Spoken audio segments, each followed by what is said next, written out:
The Life of Flavius Josephus, chapter 24. Now King Agrippa sent an army to make themselves masters of the citadel of Gamala, and over it Aquiculus Modius.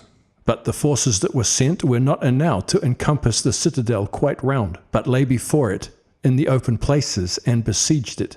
But when Ebutius the decurion, who was entrusted with the government of the great plain, heard that I was at Simonius, a village situated in the confines of Galilee, and was distant from him 60 furlongs, he took 100 horsemen that were with him by night, and a certain number of footmen, about 200, and brought the inhabitants of the city Gibeah along with him as auxiliaries, and marched in the night, and came to the village where I abode.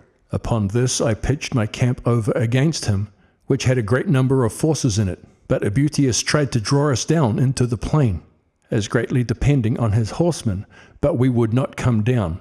For when I was satisfied of the advantage that his horse would have if we came down into the plain, while we were all footmen, I resolved to join the battle with the enemy where I was.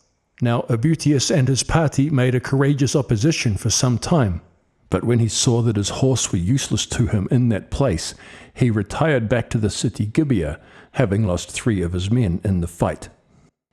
So I followed him directly with 2,000 armed men, and when I was at the city Bessara, that lay in the confines of Ptolemais, but 20 furlongs from Gibeah, where Ebutius abode, I placed my armed men on the outside of the village, and gave orders that they should guard the passes with great care, that the enemy might not disturb us until we should have carried off the corn, a great quantity of which lay there.